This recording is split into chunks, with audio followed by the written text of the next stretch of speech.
Greetings, YouTube. Today we're going to be doing a further thoughts type of video.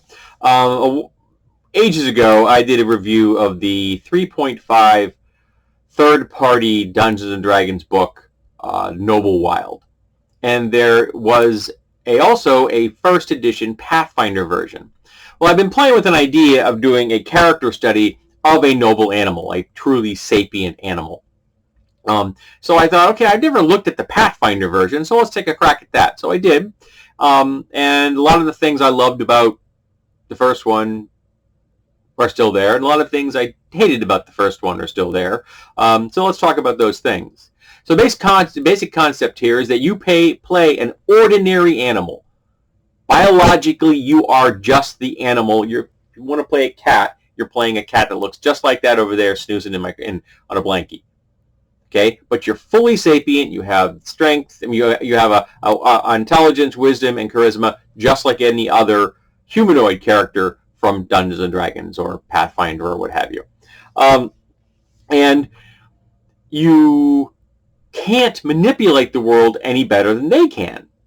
There's a feat called Deft of Jaw, which allows you to be more useful with your teeth, because there are animals that can do some very creative things with their one real grasping tool, which is their jaw. And you can play noble animals that have semi-hands for squirrels and raccoons, or even an elephant whose trunk is a semi-hand, or you can play actual animals that have hands, like monkeys and then the apes. They give stats for the four apes, gorilla, chimp, orangutan, and gibbon.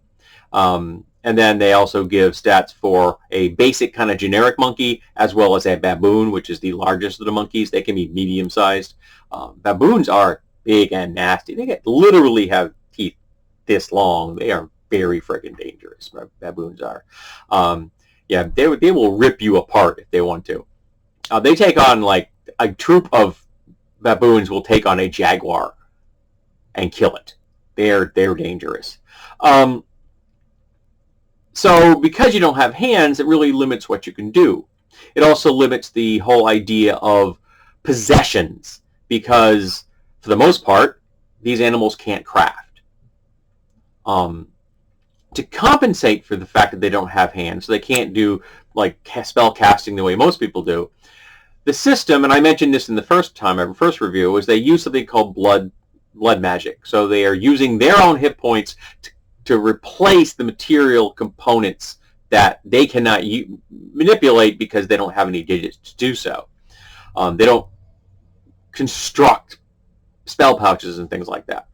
But the problem, and I pointed this out the first time, is that really puts spellcasters in a bad spot.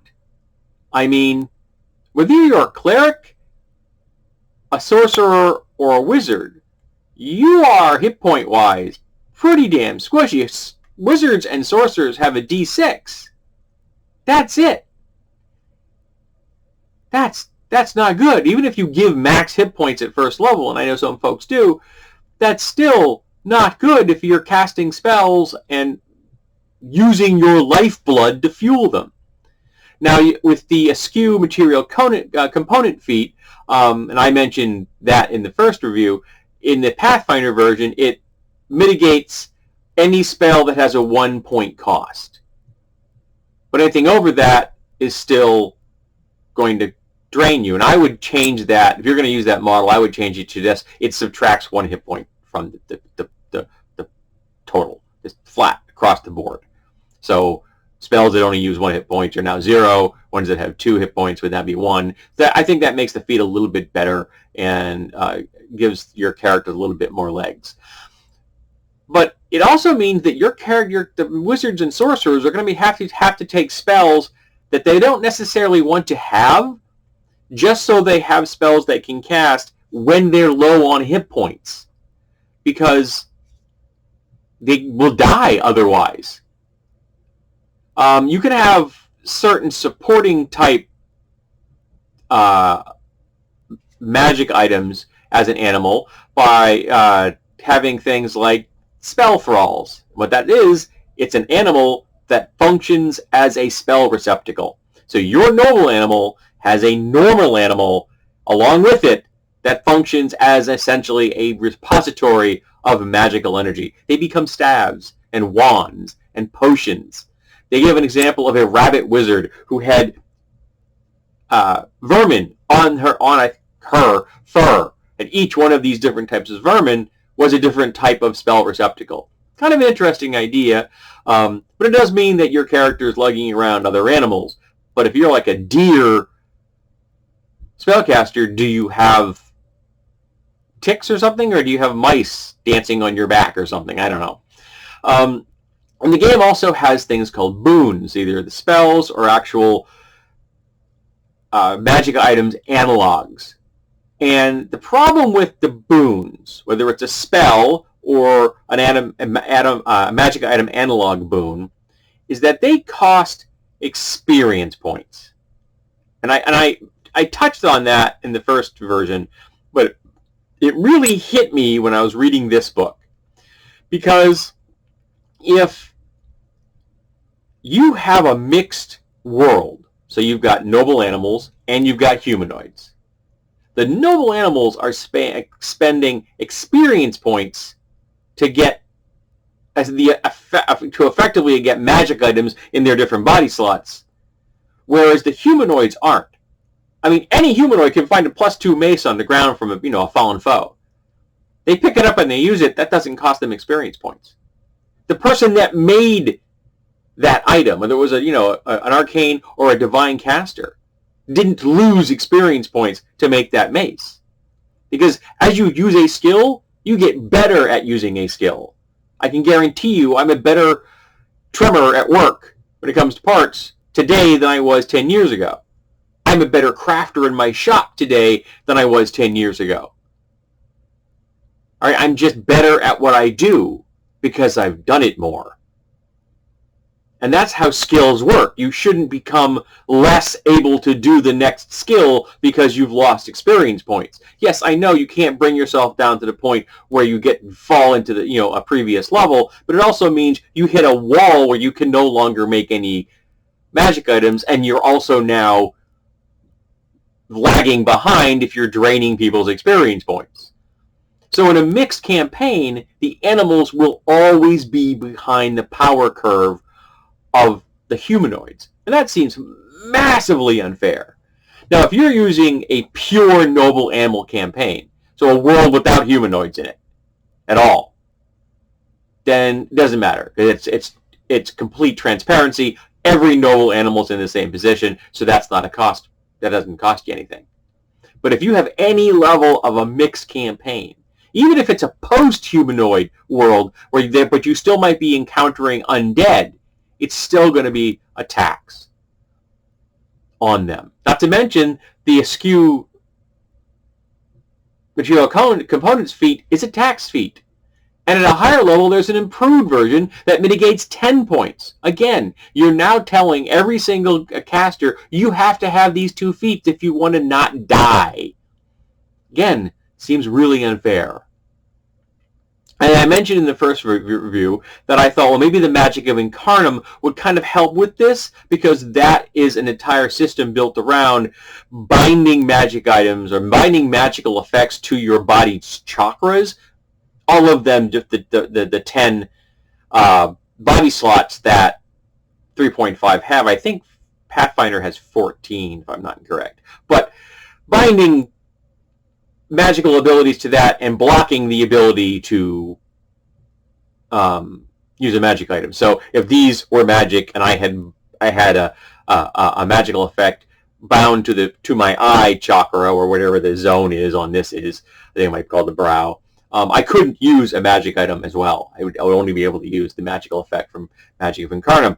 But I reread Magic Incarnum before I did this video, or at least the pertinent parts, and wow, that's a lame book. Probably because it's 3.5, so it feels much more constrained than Pathfinder is. I like the power curve of Pathfinder much better.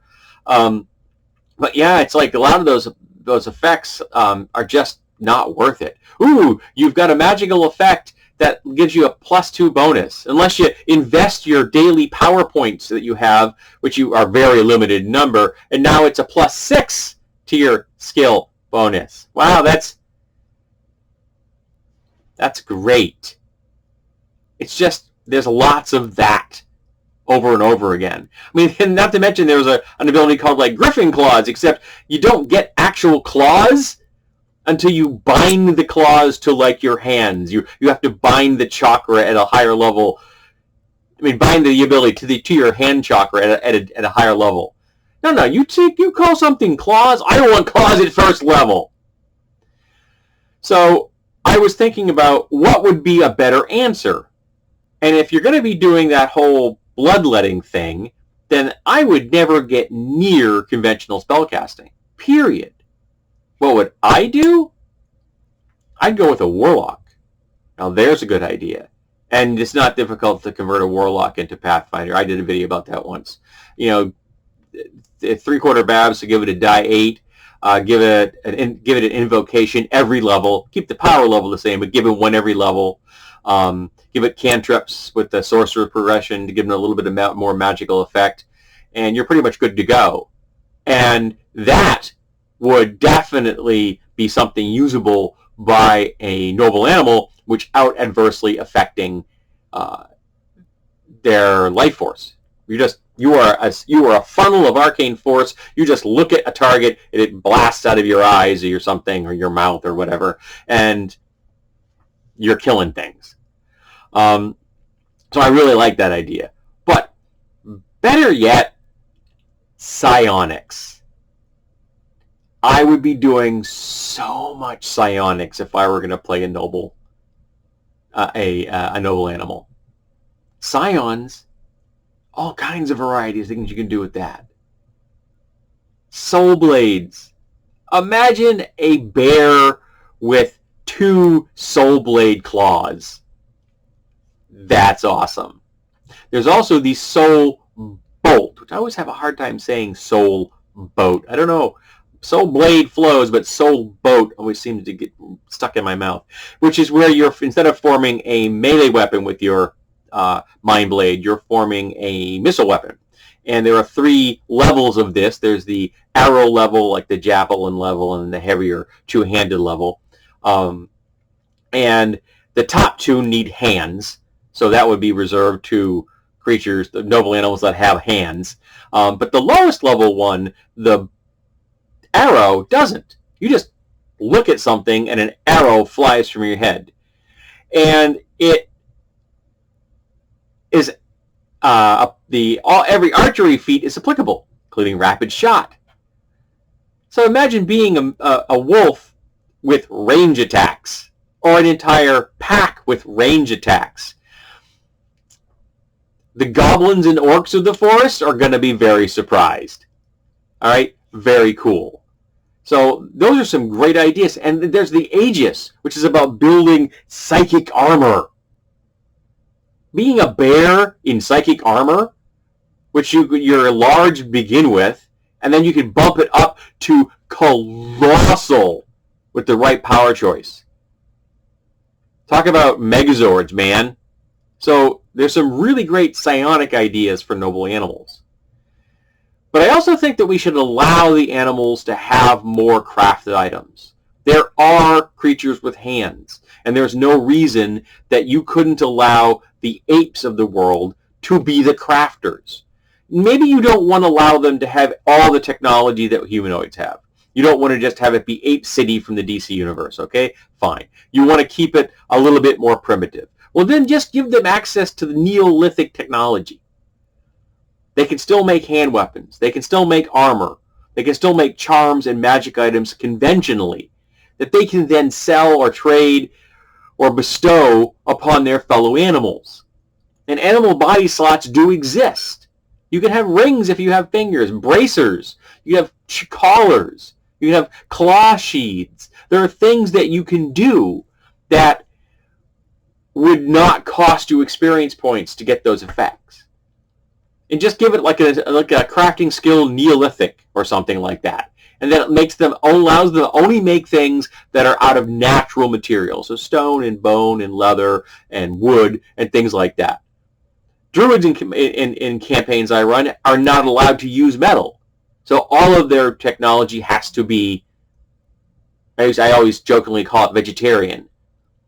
So their armor and their weapons are always going to be made out of materials like that. And the Ironwood spell works on anything organic in my games. So if you have a bone or a bone weapon, you can make that as hard as steel. So I think that would not be game breaking. And yes, it means the apes become the crafters of the world, but okay. But there's nothing wrong with that. That's what they do for a living. And they're going to have proper societies built around having that technology. Yeah, it makes no sense that they don't make the leap to metal, but we're just going to play with this and say that's what they're happy with. They're happy with being hippie groupies. And then there's the whole concept of biotechnology. That was touched on in the Ath setting where the halflings at the cliffs of the jagged something or jagged cliffs or something, where they showed the halflings using biotech creations as weapons and armor and things. Living armor and weapons.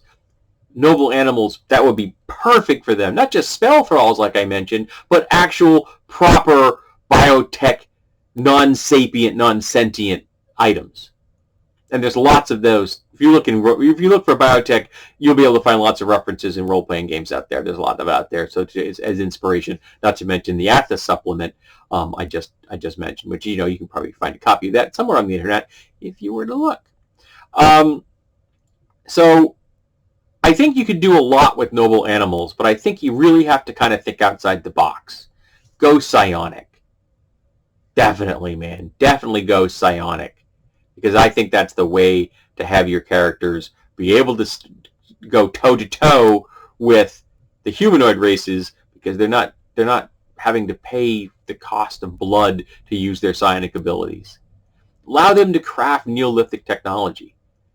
Even if you're doing a pre-humanoid or a non-humanoid setting, or a post-humanoid setting where they're the ruins of the humanoid world, and maybe the noble animals are trying to figure out what happened to them.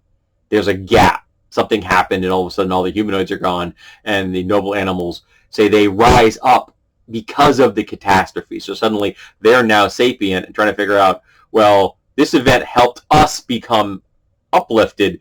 What happened that caused those people to disappear? Because it's difficult to have some of the noble animals really get into a humanoid environment. I mean, yeah, anything up to medium's okay. But you start getting large animals, and some of the fun animals are large, they're going to have to start getting inside buildings and stuff. To mitigate some of the power of some animals, there are animal classes. So if you want to be an ape and want to be really apey, you have to take animal classes, and that means you're going to have a lower character class for whatever other class you pick up afterwards. There's also now size threshold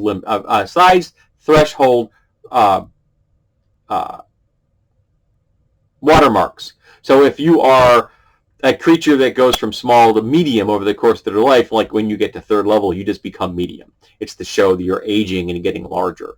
But some of those are tied to the animal classes, and some aren't.